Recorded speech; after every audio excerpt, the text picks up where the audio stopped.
where is force-free training's place, if any? When is it more beneficial to not use corrections? If any, I have not come across that situation yet to where I haven't needed balance, food, and correction. Yeah, yeah. Like it seems to be the answer. It's a short-term game, right? Like so teaching, right? Positive training is going to be more effective for teaching, right?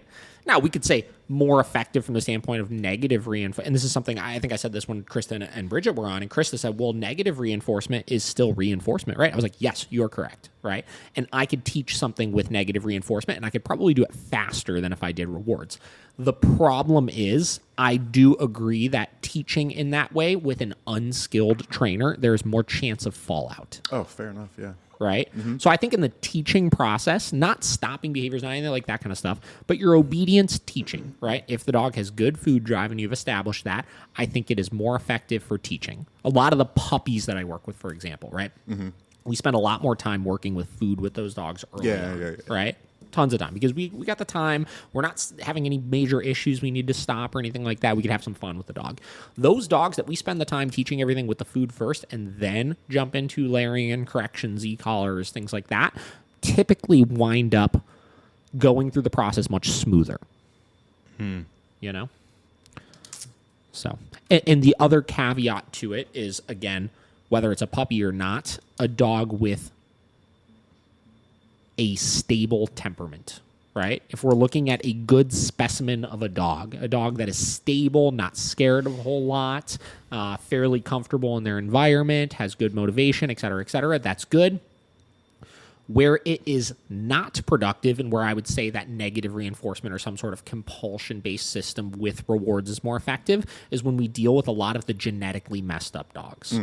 Right? So you get a fearful dog or an anxious dog or whatever it may be, no matter what that fear, that anxiety. I mean, we just talked about how powerful of a tool fear is, right? Yeah. Now, dogs can have genetically wired in fears of things that are just there, right? They weren't created by anything. The dog just has it. And because it's so powerful, that fear is going to cause them, they're going to act on that fear more than they are in other situations where we're trying to create more of a positive association with things. Right? Mm-hmm.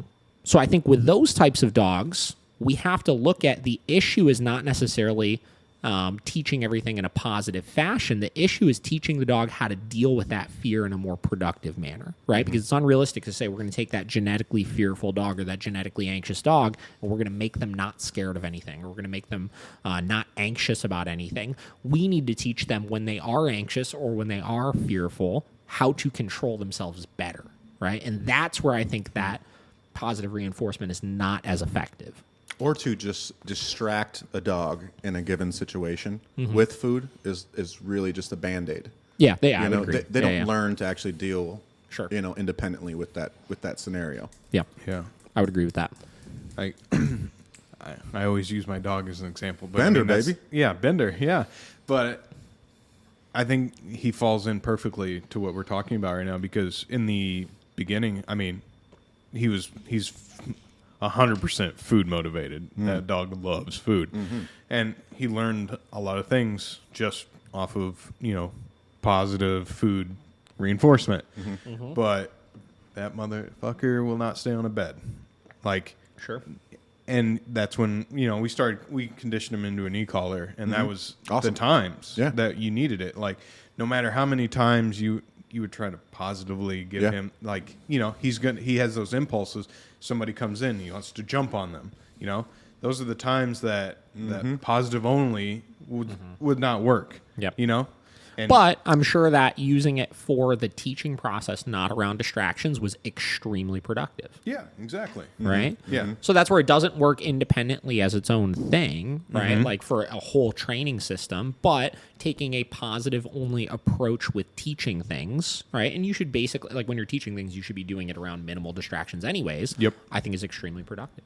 I always say if I had things my way, every single dog I trained, I would spend the time teaching everything with food first, then layering in my leash, then layering in my e-collar, and doing it in that order. Ideally, because I think we're being more fair on the dog, and I think we're allowing the dog to learn in a more productive manner. And because the dog won't have as negative of an association with the training, instead they may have a positive or neutral experience with the training, it's going to be smoother in the long run. Much more durable emotional state. Yeah, for sure. And yeah, bottom line, we don't shape behaviors with e-collars. We Sure. Yeah. Yeah. So it was just nice that you were, you at that point, once you got that e-collar and you started to use Yeah. that, you absolutely, through your positive training, absolutely knew he knew what you were asking him to do. Yeah. And he chose to blow you off. Yeah. So that was just another level of distractions and proofing. That's cool. Yeah, and that's what I don't know is so bothersome is like you when these people are so against it, the balance training is like you're literally missing such a big important part. Yeah. Like I have accountability and reliability now that I would never have if I didn't have an e-collar. You know? And I love disagreeing with people because I see it as an opportunity to learn something. But the problem that I have with all the, it's not, it's suppression. It's like, okay, well, why? Nothing, crickets. Or they'll say some shit like, and the video will start with a book opening up with a blueprint of a human brain. It's like, well, if you see the frontal cortex lobe actually processes fear in this way, it's like that doesn't fucking make sense. Yeah. Yeah. Nothing chewable. Yep. All right, what else we got?